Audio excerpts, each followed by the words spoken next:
Vamos lá, primeira notícia de hoje, hein, galera? Data de hoje, CNN, 22 de maio de 2025. Olha que maravilha. Comissão concede anistia política a Dilma, com indenização de R$100 mil. Você pode perguntar, qual Dilma? A Dilma, aquela que estocava vento, que saudou a mandioca, que falou que existem homo sapiens e mulheres sapiens, aquela que foi presidente do Brasil. Galera, o Brasil resistiu a Dilma, e ao ter resistido a Dilma, o Brasil mostrou para o mundo que pode acontecer o que for aqui, que nós vamos sempre sobreviver, né? Pois bem, a Dilma foi anistiada. A Comissão de Anistia do Ministério dos Direitos Humanos e da Cidadania concedeu nesta quinta-feira, dia 22, anistia política à ex-presidente Dilma Rousseff, do PT, em razão das violações sofridas durante a ditadura militar, regime militar. Os conselheiros também foram, eu li ditadura, que a matéria diz, e eu chamo de regime militar. Os conselheiros também foram favoráveis ao pagamento de uma indenização de R$100 mil em prestação única, R$100 mil em prestação única. Vale a pena a gente dizer que a Dilma, que a matéria aqui diz que foi perseguida, né? Como é que a matéria fala? Das violações que Dilma sofreu. Essa Dilma Rousseff fazia parte de uma organização criminosa que sequestrava pessoas, que cometeu crimes durante o regime militar e que agora é anistiada e vai receber, além da anistia, a quantia de R$100 mil, beleza? Enquanto isso, a Débora, que escreveu de batom numa estátua, está sendo condenada a 14 anos de cadeia, e tantas outras pessoas que estão presas sem individualização da conduta, sem o devido processo legal, sem duplo grau de jurisdição, até agora não tiveram a oportunidade de ter o projeto da anistia votado. Votado não significa dizer que vai ganhar, mas o presidente da Câmara, o deputado Hugo Mota, deveria pelo menos pautar. E aí, se a maioria dos deputados acharem que devem conceder anistia, concedam. Se a maioria achar que não deve, não concede, mas vota, porque essa é a pauta mais importante do Brasil hoje. O brasileiro está cansado do sentimento de injustiça que essas condenações estão produzindo. E só há um jeito de pacificar o Brasil, um jeito de esse sentimento de injustiça acabar, é a votação desse projeto da anistia. Esse projeto precisa ser votado. A Câmara Federal, que representa o povo brasileiro, tem que se manifestar sobre esse tema. E aí a vontade do povo, que vai ser revelada pela votação na Câmara dos Deputados, prevalece. Se a Câmara disser que é para anistiar, ótimo. Se a Câmara disser que não, paciência. Eu acho, a minha opinião é que essas pessoas merecem anistia, e no caso delas é uma anistia até diferente, porque a Dilma foi anistiada porque cometeu crimes, né? A anistia é para quem comete crime. Muita gente que está presa por causa do 8 de janeiro não cometeu crime nenhum, né? Muitos foram presos dentro dos prédios porque entraram nos prédios para se abrigar do gás lacrimogênio, do que estava acontecendo lá fora dos prédios. E ao se abrigarem lá dentro, saíram de lá para serem presos. E como não há individualização de conduta e esses processos estão sendo julgados como crimes de multidão, e segundo a tese que está sendo aí saindo vitoriosa lá no Supremo, não é necessário individualizar a conduta, então nós temos presos pessoas que entraram lá só para se abrigar. Muitos chegaram depois que o quebra-quebra já tinha acontecido, e eu estou falando isso porque essas informações têm chegado para nós reiteradamente por meio dos advogados dessas pessoas. Então, a primeira notícia de hoje é que a Dilma recebeu anistia. Beleza. A segunda notícia de hoje, eu vou pular aqui o Lula levou ao menos 130 pessoas na viagem dele para a Rússia e para a China. É uma farra com o dinheiro do pagador de imposto que não merece, assim, eu não vou gastar minha energia aqui com isso, porque isso está exposto o tempo inteiro aí, e eu espero que o brasileiro, de maneira geral, esteja vendo o que está acontecendo, para que não leve de volta para o governo federal, esse tipo de gente, esse partido que arruína o Brasil. Desde 2002 que esses caras estão no poder aqui no Brasil, com um intervalo de 6 anos, que foram os 2 anos do presidente Temer, os 4 anos do presidente Bolsonaro. Desde 2002 que eles estão no poder e eles continuam dizendo que vão resolver os mesmos problemas de sempre. Nunca resolveram, mas eles sempre dizem que agora vão resolver. E todos os problemas que existem no Brasil são culpa de outros governos, nunca é responsabilidade deles. Mas eles estão no poder desde 2002, galera. Não é possível que o brasileiro vai colocá-los lá novamente. É inacreditável. E o que eles fazem com o nosso dinheiro é desrespeitoso. É desrespeitoso com a população. Cara, o brasileiro trabalha pra caramba e fica com aproximadamente a metade do que produziu. O resto é tudo imposto. E eles pegam o dinheiro do nosso imposto e usam para proveito próprio. E eu nem acho que o presidente não deva viajar, não é isso que eu estou falando. Porque é função institucional de um presidente da República fazer esse tipo de viagem. Agora, uma comitiva de 130 pessoas, velho, é muito para minha cabeça. Bom, vamos lá, a próxima notícia. Lula é recebido com vaias e aplausos em evento com prefeitos. Muito mais vaias do que aplausos, né? Mas a matéria da CNN, que eu estou lendo como está na matéria. O presidente Luiz Inácio Lula da Silva foi recebido com vaias e aplausos ao participar nesta terça-feira, dia 26, da Marcha a Brasília em defesa dos municípios. Agora, você que viu o vídeo de quem estava lá filmando, você vai saber discernir bem que havia muito mais gente vaiando do que aplaudindo. Eu, para ser sincero, nos vídeos que eu vi, nem aplauso tinha, era só vaia. O evento reuniu cerca de 12 mil gestores públicos, entre prefeitos, vice-prefeitos e secretários municipais. Ao discursar após as vaias, então só teve vaia quando ele chegou. Lula disse que atende a todos os prefeitos, independentemente dos partidos políticos. No momento, o petista foi vaiado e aplaudido. Beleza. Enquanto ele foi vaiado, não sei se você viu aí nas redes sociais do Bolsonaro, vale a pena ver. Lula chegou lá, atual presidente da República, chegou lá, vaiado até não poder mais. Quando o Bolsonaro chega, aplaudido de pé pelos prefeitos, aplaudido de pé, ovacionado pelos prefeitos. Essa é a diferença brutal que se vê no Brasil inteiro. Aqui era uma reunião de prefeitos, os prefeitos dizem muito, porque estão lá na ponta nos municípios, né? Dizem muito do que existe no Brasil hoje. Mas essa reunião, ela não diz muito só porque os prefeitos representam os municípios. Ela diz muito porque ela reflete o que acontece no Brasil, aonde o presidente Bolsonaro vai. Aonde ele vai, ele é ovacionado pela população. Quando ele diz que ele é o ex mais amado do Brasil, de fato ele é o ex mais amado do Brasil. Aonde ele vai, ele é bem quisto, ele é bem tratado, ele é bem recebido, as pessoas querem a presença do presidente Bolsonaro. E isso vale no Brasil todo, de norte a sul. O contrário também é verdadeiro. Aonde o Lula vai, ele não é bem-vindo, ele não é bem recebido, ele é sempre tratado com vaias, e essas vaias refletem, e essa péssima recepção que ele tem por onde anda, refletem exatamente o sentimento do povo brasileiro. O sentimento do povo é que o brasileiro foi e está sendo enganado, roubado e lesado pelo Partido dos Trabalhadores outra vez, né? Não é a primeira vez.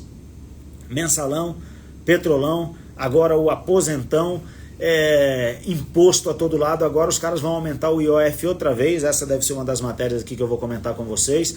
Quer dizer, o brasileiro não aguenta mais, e aí o efeito disso é que por onde anda o Luiz Inácio e a Rosângela, por onde andam, eles sempre são vaiados. O PL lançou uma propaganda contra o governo Lula. O mote da campanha entre aspas, né? Abro aspas, picanha virou ovo, fecho aspas. A matéria é do Pleno News e diz o seguinte: o Partido Liberal lançou uma nova propaganda na televisão e redes sociais com críticas e ironias ao governo atual do presidente Luiz Inácio Lula da Silva, o marido da Rosângela. Valdemar Costa Neto, presidente nacional do partido, do PL, estrela a peça, gravando diretamente de um supermercado. Abre aspas. para o presidente Valdemar. Na eleição prometeram fartura com picanha e cerveja. Não deram e ainda estão tirando o ovo e o café da mesa de muita gente. Que decepção. Esse governo deixou tudo caro, declarou Valdemar, e completou: e se está tudo caro, que saudades do Bolsonaro. Fecha aspas. Isso aqui é o retrato do Brasil de hoje. O brasileiro foi enganado com picanha e cervejinha. A picanha primeiro virou abóbora, depois virou ovo, agora o ovo está caro, ninguém consegue comprar nem ovo, nem picanha, algumas pessoas não conseguem comprar nem abóbora. O brasileiro está privado do seu cafezinho, porque o café está um absurdo de caro. Não sei se vocês viram a notícia de que a venda de café no Brasil diminuiu 16% por conta do preço do café. Então o preço do café foi para as alturas e aí a população deixa de comprar porque não tem dinheiro para comprar. Então imagina que 16% da venda caiu, 16% a menos de venda significa que muitos brasileiros estão abrindo mão de tomar o seu cafezinho, porque o PT priva o brasileiro até desses prazeres ou desses hábitos que são simples. São coisas simples da vida. Tomar um cafezinho era para ser uma coisa simples, um negócio simples, mas o governo PT transformou até o cafezinho numa iguaria que só a classe média alta e os ricos conseguem beber quando querem. Imagina a que ponto o Brasil chegou com o PT. E é por causa de tudo isso que a notícia de cima das vaias para o Lula é uma notícia cada vez mais frequente e vai continuar acontecendo. Bom, mais de 8 mil advogados saem em defesa da deputada Bia Kicis depois do pedido de investigação. Cara, isso aqui, esse pedido de investigação contra a Bia é a esculhambação completa do direito brasileiro. É um grupo de advogados chamado Prerrogativas. Eu vou ler a matéria da Revista Oeste e daqui a pouco eu comento, beleza? O movimento Advogados de Direita Brasil saiu em defesa da deputada federal Bia Kicis nesta quarta-feira, dia 21, depois de o Prerrogativas, que é um grupo de esquerda aí, entrar com um pedido de investigação contra a parlamentar. A ação do Prerro foi encaminhada à Procuradoria-Geral da República em virtude de declarações que Bia fez sobre ministros do STF em 15 de maio. Segundo o grupo, as falas da congressista podem configurar crimes de calúnia e difamação qualificados, com agravantes previstos no Código Penal, tendo em vista a condição das supostas vítimas como agentes públicos.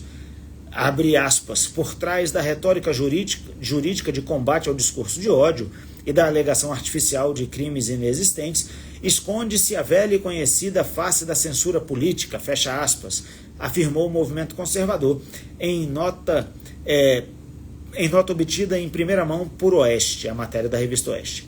Abre aspas, tentar calar pela força do lawfare e da intimidação institucional uma deputada dentro do parlamento é, na prática, atacar diretamente os mais de 214 mil votos dos cidadãos que a elegeram. É silenciar por vias tortas o próprio povo. Eu vou pedir licença para discordar só dessa vez aqui da Revista Oeste, porque não é silenciar 214 mil votos só, não. É silenciar a população do Distrito Federal, porque a Bia representa o povo do Distrito Federal. O parlamentar, quando é eleito, e isso está, se eu não me engano, no artigo 48 da Constituição, não me lembro de cabeça agora, mas a Câmara Federal é a representação do povo. Então a Bia, como parlamentar, ela representa o povo. E essa tentativa do grupo Prerrogativas é uma tentativa de silenciar o povo brasileiro na pessoa da deputada Bia Kicis. Agora, cara,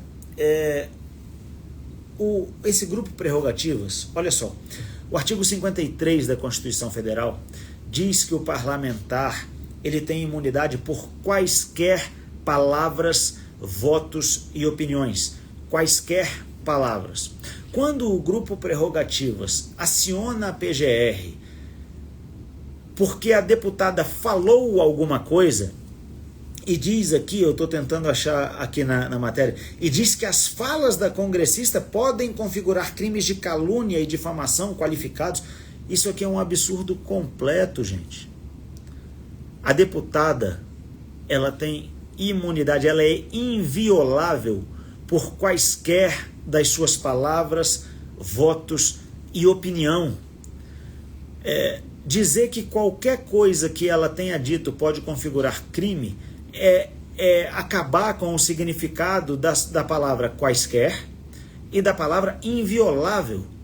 É quaisquer palavras. O parlamentar é inviolável por quaisquer palavras, o que significa dizer que ele pode falar o que ele quiser, ainda mais no exercício do mandato, porque a acusação que se faz contra a Bia é de que ela, em tese, cometeu esses crimes aí, assim, porque é até difícil comentar isso. Cara, eu fico tentando não chamar de cometimento de crime, mas é o que os caras estão acusando ela. Em tese, se isso aqui tivesse acontecido, se fosse crime o que ela falou, cara, ela falou como parlamentar na CCJ da Câmara Federal. A pessoa está na CCJ falando com o bottom dela de deputada federal, representando a população de Brasília e do Brasil na CCJ. E aí ela está sendo acusada, imagina, ela está sendo acusada de ter cometido crime pelo que ela falou. Ela é inviolável por quaisquer das suas palavras. Isso aqui é um absurdo completo. E imagina que quem está fazendo isso, o nome do grupo é Prerrogativas. O grupo Prerrogativas vai à PGR contra a prerrogativa que a parlamentar tem de falar o que pensa. Cara, é um absurdo completo. É uma esculhambação completa. Então eu deixo aqui, não que ela precise disso, porque ela não precisa, porque ela com certeza não se incomoda com essa ação aí do Prerrogativas, ela não se intimida com essa ação do Prerrogativas, mas eu faço questão de deixar aqui a minha solidariedade à deputada Bia. A Bia sabe que pode contar com os parlamentares de direita na esfera federal, aqui na Câmara Legislativa também, sabe que pode contar comigo, mas eu quero deixar consignado expressamente a minha solidariedade à Bia e assim, deixar consignado também a vergonha que é a conduta desse grupo Prerrogativas. O advogado Luiz Felipe, doutor Luiz Felipe, você também coloca aqui que o artigo 53 da Constituição Federal foi rasgado, deputado. O artigo 53, eu sou obrigado a concordar com o Luiz Felipe, não é só que ele foi rasgado, não, me parece que ele foi revogado e esqueceram de tirar ele da Constituição. Porque esse tipo de atitude vem sendo tomada, não é a primeira vez, agora é uma denúncia desse grupo aí de esquerda, Prerrogativas, na PGR, mas há muitos parlamentares respondendo por falas na tribuna, respondendo perante o Supremo Tribunal Federal, por falas na tribuna da Câmara Federal. Então, se um parlamentar, imagina, se inicia uma persecução penal contra um parlamentar, por conta do que ele falou na tribuna da Câmara, então é porque o artigo 53 não tem validade.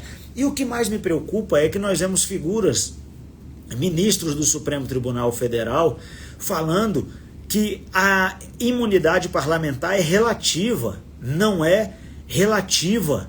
O artigo 53 é taxativo, o parlamentar é inviolável por quaisquer das suas palavras. Não tem relativização disso. Relativizar isso, qualquer interpretação que relativize quaisquer, inviolável, por quaisquer palavras, votos de opinião, qualquer interpretação que relativize isso, é uma interpretação contra o texto da Constituição Federal. E interpretar contra o texto é vedado. Você não pode fazer interpretação contra o texto da Constituição Federal. Por mais iluminado que seja o ministro que eventualmente está tendo essa ideia brilhante de dizer que a imunidade parlamentar é relativa, ele não pode fazer isso. A interpretação não pode ser contra o texto da Constituição. Então, graças a Deus ainda existem advogados que conhecem minimamente o direito, não só o direito constitucional, mas o direito, e esses 8.000 advogados saíram em defesa da deputada Bia Kicis. Entre esses 8.000 advogados eu me encontro, porque estou parlamentar, mas a minha profissão é a advocacia, sou advogado de formação, e vejo o absurdo que está sendo perpetrado contra a Bia e contra outros deputados também. O mais interessante de tudo é que só responde pelo que fala, por palavras, votos e opiniões, parlamentares de direita. Os parlamentares de esquerda têm uma espécie de salvo-conduto e podem tudo. Quer dizer, a gente estava aqui dizendo que o artigo 53 da Constituição foi revogado, mas foi revogado só para quem é de direita. Quem é de esquerda continua inviolável por quaisquer palavras, votos e opinião. Essa é a democracia pujante do Brasil em 2025. Democracia. Bom, vamos lá, outra matéria. Depoimento de ex-comandante do Exército nomeado por Lula desmonta a narrativa de golpe. O general da reserva Júlio César de Arruda, ex-comandante do Exército nomeado pelo presidente Luiz Inácio Lula da Silva, o marido da Rosângela, desmentiu nesta quinta-feira 22 a principal narrativa sustentada pela Procuradoria-Geral da República e pelo Supremo Tribunal Federal contra o ex-presidente Jair Bolsonaro: a existência de um plano militar para impedir a posse do petista por meio de um golpe de Estado. Durante depoimento prestado ao próprio STF, Arruda afirmou que não recebeu nem discutiu qualquer proposta de ruptura institucional. Não recebeu nem discutiu qualquer proposta de ruptura institucional. Por uma razão muito simples, porque não houve nenhuma tentativa de ruptura institucional. O senador Flávio Bolsonaro teve na semana passada debatendo com o senador Randolph sobre esse tema, esclareceu um monte de coisa, respondeu um monte de perguntas e depois postou nas redes sociais vídeos do presidente Bolsonaro, de lives do presidente Bolsonaro, no período compreendido entre a data da eleição e o dia 31 de dezembro de 22, vídeos que comprovam de maneira cabal que não passava pela cabeça do presidente, que ele jamais planejou qualquer tipo de ruptura institucional. Aliás, quem planeja ruptura institucional não deixa o Brasil no dia 30 de dezembro e vai para os Estados Unidos. Não nomeia os comandantes das forças que o próximo presidente pede para nomear. Quem está pensando em fazer ruptura institucional, age de maneira completamente diversa dessa. Tudo isso não passa de narrativa. Então, a verdade está vindo à tona por meio dos depoimentos dessas pessoas que estão sendo inquiridas na ação penal que tramita contra aquilo que se chamou de Bloco 1 ou Núcleo 1, não sei, dessas ações penais que estão sendo julgadas lá no Supremo. A verdade está aparecendo.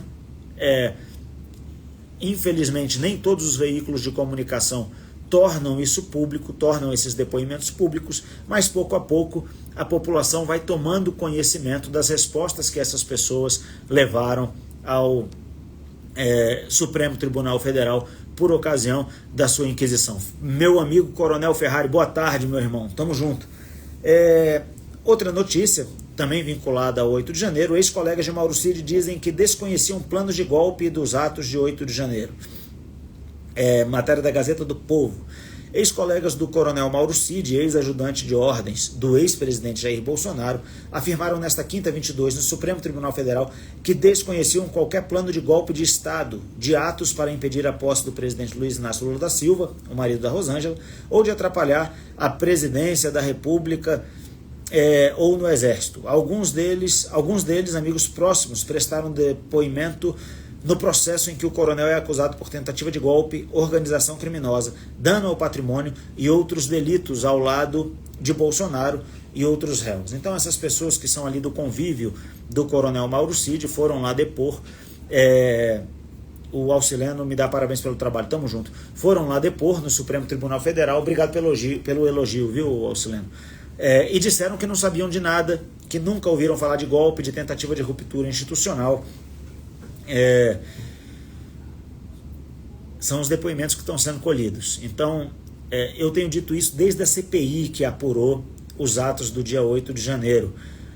O que nós apuramos aqui, e eu tenho certeza que o Supremo Tribunal Federal tem mais elementos probatórios do que nós tivemos aqui, elementos como esses testemunhos, por exemplo, que nós não tivemos a oportunidade de colher aqui, mas do que nós colhemos aqui, está muito claro para mim que não houve nenhuma tentativa de golpe. Houve uma baderna no dia 8 de janeiro, baderneiros entraram nos prédios dos três poderes, fizeram depredação, causaram dano ao patrimônio público tombado. Isso aí aconteceu. Teve quebra-quebra, é reprovável, a conduta é reprovável, essas condutas são tipificadas como crime, quem cometeu o crime tem que pagar pelo crime que cometeu. Beleza, até aí tá tudo certo. Agora, na minha opinião, de quem participou da CPI, na minha opinião de parlamentar, na minha opinião de quem está acompanhando isso desde 8 de janeiro de 22, quando aconteceu, e o nosso recesso aqui na Câmara Legislativa acabou por causa do dia 8 de janeiro.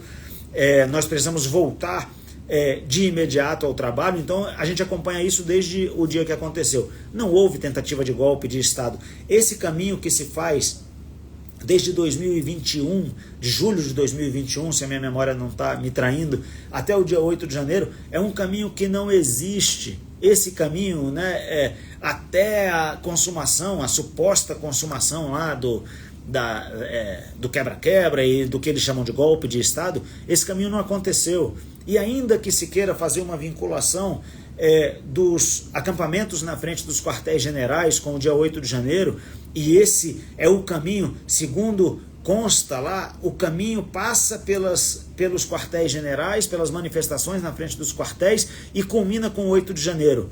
Então, eu preciso dizer, com certeza absoluta, porque a Polícia Militar do Distrito Federal veio à CPI aqui do DF, o Exército Brasileiro veio à CPI aqui do DF e disseram que o acampamento em frente ao quartel-general aqui em Brasília tinha acabado. Tinha 300 pessoas só lá em frente ao quartel-general, das quais 150 eram moradores de rua ou pessoas em situação de vulnerabilidade social que estavam lá em frente ao quartel-general porque lá tinha comida de graça. O acampamento já estava desmobilizado e o próprio Exército Brasileiro estava desmontando as barracas que estavam lá na frente do QG. Nós tivemos acesso, e consta aqui do processo, né, da Comissão Parlamentar de Inquérito, nós tivemos acesso às imagens aéreas que mostravam que o acampamento já estava completamente desfeito. As pessoas que vieram para Brasília e que participaram do dia 8 de janeiro, elas vieram em sua maioria de outros estados e vieram de ônibus. A Câmara Legislativa tem também aqui no processo, que foi anexado à ação penal em curso, tem os ônibus, o nome das pessoas que vieram nesses ônibus. Então, eram pessoas completamente diferentes. As pessoas que estavam no QG não eram as pessoas que foram lá à Praça dos Três Poderes no dia 8 de janeiro. Então, esse caminho, ele sofre uma ruptura, esse caminho não se concretiza, ainda que se imaginasse que tudo tinha começado lá em julho de 2021 e passado pelo QG até culminar no dia 8 de janeiro, o QG acabou. O QG acabou, o caminho é impossível de ser concretizado. É impossível você fazer o caminho todo e chegar no dia 8 de janeiro, porque a manifestação na frente do quartel-general aqui em Brasília tinha acabado. Então, em que pese isso tudo, e essas coisas que eu estou falando porque eu integrei a CPI do 8 de janeiro aqui na Câmara, em que pese isso tudo seja sabido, a narrativa dessa tentativa de golpe continua a prevalecer, infelizmente, porque tem gente inocente pagando por crimes que não cometeu, não tentou e sequer cogitou. Então hoje, infelizmente, nós temos inocentes presos pegando 14, 15, 16, 17 anos de cadeia por crimes que não cometeram. Pessoas absolutamente inocentes, pais e mães de família, que sequer fizeram parte do quebra-quebra, como eu disse no início. Mas como é tudo crime de multidão e não precisa individualizar a conduta, em tese, segundo o entendimento que está sendo vencedor lá no Supremo, então essas pessoas estão sendo presas. Hoje saiu uma matéria no Conexão Política que depois de 23 anos teve um homem que foi preso. Ele pegou 8 anos de cadeia pela morte da mulher dele. 8 anos de cadeia pela morte da mulher. Se eu não me engano, o caso é esse, está lá no Conexão Política. A Débora, que escreveu de batom em uma estátua, pegou 14 anos de cadeia. Esse rapaz que foi preso, ele ele demorou 23 anos para que o processo dele acabasse, né? Para que o processo terminasse o seu trâmite e a decisão finalmente fosse definitiva. Por que demorou tanto? Porque ele teve acesso a todos os graus de jurisdição, ou seja, ele teve a possibilidade de recorrer para todas as instâncias de julgamento. A Débora não. A Débora já começa sendo julgada no Supremo Tribunal Federal. A Débora não tem duplo grau de jurisdição. E eu estou falando da Débora porque a Débora virou uma espécie de representação de todos esses injustiçados do dia 8 de janeiro. Não é fácil a situação dessas pessoas, a anistia precisa acontecer e a gente precisa continuar trabalhando por isso. Nós continuamos nos esforçando por isso. Na semana retrasada tivemos aqui uma caminhada pacífica que saiu aqui da Torre de TV, aqui em Brasília, foi até o Congresso Nacional e essa caminhada era pedindo a anistia dos presos do dia 8 de janeiro. Nós continuamos acreditando que a justiça vai acontecer e que a anistia dessas pessoas virá. E eu repito, hoje uma comissão do Ministério de Direitos Humanos, acho que é de Direitos Humanos aqui em Brasília, se não for esse ministério, é outro ministério, concedeu anistia para Dilma, que fazia parte de grupos armados, que sequestrou embaixador, que, enfim, a Dilma recebeu anistia, galera. E esse pessoal ainda não recebeu anistia. E depois não sabem por que o sentimento de injustiça é tão grande no Brasil. E depois não sabem por que Bolsonaro lidera com tanta margem de vantagem sobre os patifes da esquerda que estão aí no poder hoje. Passa por tudo isso, mais uma notícia, eu vou ler mais uma aqui apenas e vou ler mais duas e aí respondo as perguntas de vocês, beleza? Se tiverem perguntas já vai deixando aí que eu vou tentando responder. Bolsonaro alerta para risco de censura digital, Revista Oeste, dia 19. O ex-presidente Jair Bolsonaro voltou a se manifestar contra o que chama de ameaças à liberdade de expressão no Brasil.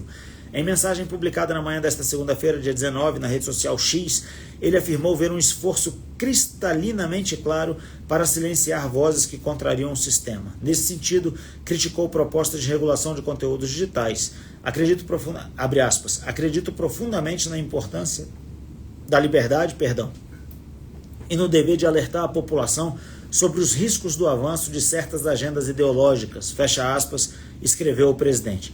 Segundo ele, a sua gestão tomou medidas para proteger esse direito, mesmo enfrentando forte resistência institucional e política. Galera, regulamentação ou regulação das redes sociais é só uma expressão bonita para censura. As pessoas que perderam o monopólio da informação e o monopólio do discurso no Brasil perderam para as redes sociais. Querem recuperar isso de alguma maneira. A única forma de fazer isso é regulando as redes sociais, ou seja, é censurando as pessoas. A última notícia diz respeito ao INSS. Nicolas denunciou omissão de Mota e vai ao STF por CPI. O deputado federal Nicolas Ferreira, do PL de Minas Gerais, perdeu a paciência diante da costumeira omissão do presidente da Câmara, Hugo Mota, republicanos da Paraíba, em tratar de assuntos desfavoráveis ao governo Lula. Diante do maior escândalo de corrupção do Brasil, envolvendo desvios de recursos dos benefícios de aposentados e pensionistas do INSS, o presidente da Câmara manifesta indiferença com a celeridade dos trâmites para a instalação do colegiado que investigará os responsáveis pelo esquema e todos os desdobramentos da fraude. Nicolas foi ao Supremo para que o Supremo determine a abertura da CPI. Eu acho que a CPI tem que ser aberta, eu acho que isso tem que ser investigado. Eu estou com um relatório em mãos que eu estou estudando aqui de todas as emendas que foram feitas no projeto de lei que acabou permitindo que essas fraudes voltassem a acontecer, porque o Bolsonaro editou MP para coibir essas fraudes, e aí os parlamentares que atuaram para flexibilizar e tornar a fraude possível são do PT e do PSOL na sua maioria esmagadora. Eu estou aqui com o documento, é esse documento aqui, é folha que não acaba mais, porque aqui estão anexados anexadas todas as emendas e os autores da emenda que possibilitaram esse escândalo que é esse assalto aos nossos aposentados, beleza? Pouco a pouco eu vou trazendo isso, eu vou falar da tribuna da Câmara aqui, mencionando os nomes, os números, quantas emendas propôs, quem propôs, de que partido era, porque o brasileiro precisa saber disso, porque fica esse jogo de empurra, e o brasileiro precisa saber, afinal de contas, quem foi que flexibilizou e que possibilitou essa roubalheira de acontecer. Eu vou fazer isso e eu preciso agradecer aqui ao meu amigo Marco Carvalho, que foi quem fez o estudo. Ele fez o estudo, não foi a meu pedido, mas ele fez o estudo e me enviou, e eu vou disponibilizar isso aqui pouco a pouco para vocês, beleza? É isso, galera. Se tiver pergunta, faz aí que eu vou respondendo. Eu estou mexendo aqui só para procurar eventuais perguntas de vocês, beleza? E podem ir mandando aí, se tiver. O João me faz elogios. Obrigado, João. Tamo junto, meu irmão. Diz que é um grande admirador. Obrigado. Vou só esperar aí, que eu sei que tem um delay entre o que eu falo aqui e o que vocês ouvem aí, tem um delay. Então eu abri para as perguntas aqui, aguardo vocês fazerem, aqueles que quiserem fazer. E se não tiver pergunta, a gente se encontra na semana que vem. Vocês devem estar vendo meu olho aí, meu olho direito um pouco vermelho e meio inchado. É alergia, eu estou com um processo alérgico já há alguns dias. O Jorge diz... Opa, peraí, galera, que tem uma antes. Edmundo, parabéns pelo seu artigo do Pleno News, deputado, no Pleno News. E ele bota o link aí, velho. E botou que vale a leitura. Então, galera, obrigado. Eu não sei como é que fixa essa mensagem. Deixa eu ver se eu consigo fixar aqui, peraí. Fixar comentário. Fixei o do Edmundo aí, que é o que tem o link. Eu agora sou articulista, não sei se essa é a palavra, mas acho que é. Eu escrevo artigos para o Pleno News. Escrevi o meu segundo artigo nessa semana. Acho que vale a pena a leitura, sem falsa modéstia, acho que ficou legal. Depois entra lá, dá uma olhada. Eu fixei o link aí para vocês poderem clicar e entrar, beleza? O Jorge coloca aí: aparentemente o STF trata a Constituição Federal como se estivesse numa quitanda, escolhem qual lei será respeitada ou não. Me parece que a lei tem sido aplicada com muito rigor contra os inimigos do sistema e contra aqueles que o STF considera inimigos, e sem rigor nenhum contra os amigos do sistema. É a impressão que eu tenho. Deputado, o ministro Alexandre de Moraes ameaçou abertamente o general. Comente sobre este absurdo, por gentileza. Eu até gostaria de comentar, Roberto, mas não tenho como comentar porque eu não vi a ameaça. Então, qualquer coisa que eu fale aqui é chute. Eu não acabei não vendo. Mas se aconteceu, é um grande absurdo. E o ministro Alexandre de Moraes, não sei se vocês acompanharam, o secretário Marco Rubio, do governo americano, falou publicamente que o governo americano tende a aplicar sanções, está estudando quais sanções aplicar ao ministro Alexandre de Moraes. Vamos ver aqui, o Rodrigo Silva diz: 2027 quero estar com todos que lhe admiram, ele dá o melhor resultado para nos representar em 2027. Eu imagino, Rodrigão, obrigado pelo apoio, eu imagino que você esteja falando da nossa campanha em 2026, vai ser uma honra poder caminharmos juntos, meu amigo. Tamo junto demais. Vamos ver aqui, já li mesmo, vale demais. O Jorge está falando do artigo. João, deputado, o que o senhor acha sobre regulamentação das redes sociais? Censura. Qualquer tipo de tentativa de regulamentar não passa de censura e de tentativa de calar as vozes que não pertencem ao sistema. A Ananda diz que os artigos estão excelentes, muito esclarecedores. Parabéns, deputado. Obrigado, Ananda. A bolsonariana oficial: cheguei em Brasília há 4 meses, só quero ser útil nessa luta aqui, estou à disposição. Levei a direita para uma cidade do interior do sul que nem conhecia Bolsonaro desde 2016, sempre vale a pena, e conte comigo. Obrigado, tamo junto demais, contamos com você e com o seu apoio. O Rodrigo pergunta como é viver com um propósito ao invés de ser como esses ambiciosos que existem aí. Cara, como é viver com um propósito? O propósito é o que move o ser humano, né? Uma pessoa que não tem um propósito na vida, ela é uma pessoa infeliz, na minha opinião. A nossa vida ela precisa de significado e de propósito. E graças a Deus eu pude, ao longo da minha jornada de vida até hoje, ser direcionado por Deus e viver em cada momento propósitos específicos. Eu acredito muito em Deus, acho que todo mundo que está assistindo a live aí sabe disso. E ao longo da minha vida Deus sempre foi direcionando o meu caminho e eu tenho hoje a honra de representar a população do Distrito Federal aqui na Câmara Legislativa. Esse é o meu maior propósito hoje e eu faço isso com toda a dedicação possível. Então o propósito, na minha opinião, é o que mantém o ser humano feliz, é o que mantém o ser humano com foco, com disciplina e com aquilo que ele precisa para se desenvolver. Eu falo um pouco mais sobre isso, essa é uma resposta bem curta, bem enxuta. Eu falo um pouco mais sobre isso nas minhas palestras sobre liderança. Quem quiser saber um pouco mais, depois entra em contato aí que a gente conversa. Valeu? Alzenir de Souza Vieira fala parabéns, obrigado.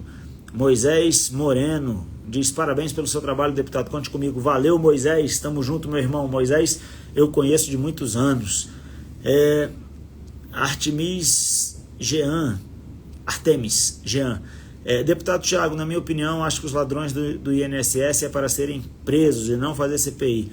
Prendem todos que roubaram e bloqueiam bens. O que você acha? Esses vagabundos têm que ser presos sem nenhuma dúvida. Têm que ser tirados do convívio da sociedade. O Ellison, professor Ellison, diz que o CEF 507 de Samambaia me aguarda. Obrigado, meu irmão. Deus abençoe o seu trabalho aí. Tamo junto. A Vânia Lúcia Furtado diz que estamos junto e por aí vai. Deputado, como você define a palavra conservador?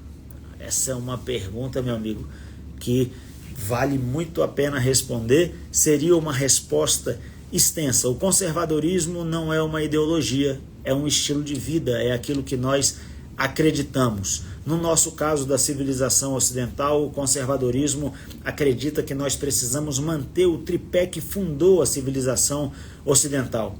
A filosofia grega, no sentido de busca pela verdade. Então, o primeiro pilar do tripé, a busca pela verdade. O direito católico, que é um direito canônico, o direito romano, né, que é um direito canônico, é o direito católico e que veio para o mundo ocidental. Então, a busca pela verdade, o direito romano e a cultura judaico-cristã. Esse é o tripé que fundou a civilização ocidental e isso é o que o conservador pretende preservar.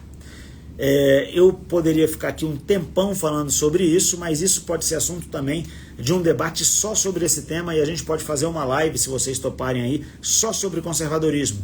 Enquanto a gente não decide se faz a live ou não, eu vou até sugerir aqui para a minha galera para a gente fazer uma live só sobre esse assunto. Eu gostaria de compartilhar com vocês um livro, O que é ser conservador, ou como é ser conservador. É do Scruton, agora eu não me lembro se é O que é ser conservador ou como é ser conservador. Vale a pena demais. Aliás, todos os livros do Roger Scruton valem a pena serem lidos, beleza? E se vocês toparem a live sobre conservadorismo, a gente marca um dia e faz, beleza? Deputado, não esqueça dos agentes de viagem sobre a operadora Viagens Promo. Não esquecemos, estamos diligenciando, está um pouquinho mais demorado e mais complexo do que eu imaginei que seria, mas nós estamos diligenciando junto à Secretaria de Turismo aqui do Distrito Federal e junto ao Banco de Brasília para dar andamento naquelas demandas. Tá meio embolado, mas nós não desistimos e não vamos desistir, continuamos correndo atrás, beleza? O João fala que acharia um máximo, eu imagino que seja a live, a galera, Como Ser um Conservador. A Ananda me diz aqui o nome do livro, Como Ser um Conservador. O Igor me manda um abraço, meu irmão, e é isso, galera. Tamo junto demais. Eu vou marcar a live então, vou marcar um dia pra gente fazer uma live só sobre conservadorismo e a gente trata desse assunto aqui, beleza? Galera, desculpa se eu deixei passar alguma pergunta aí, se eu não respondi a alguém, Às vezes vai passando aqui e eu não vejo. Agradeço os elogios de vocês, valeu demais. Nós estamos juntos, continuem acompanhando o nosso trabalho. Thiago.Manzoni aqui, Thiago.Manzoni no YouTube, Thiago Manzoni DF no X, e todo o nosso trabalho, todo o trabalho que a gente faz aqui na Câmara Legislativa está disponível para vocês em thiagomanzoni.com.br, thiagomanzoni.com.br. Beleza? Valeu demais, um abraço para vocês, fiquem com Deus.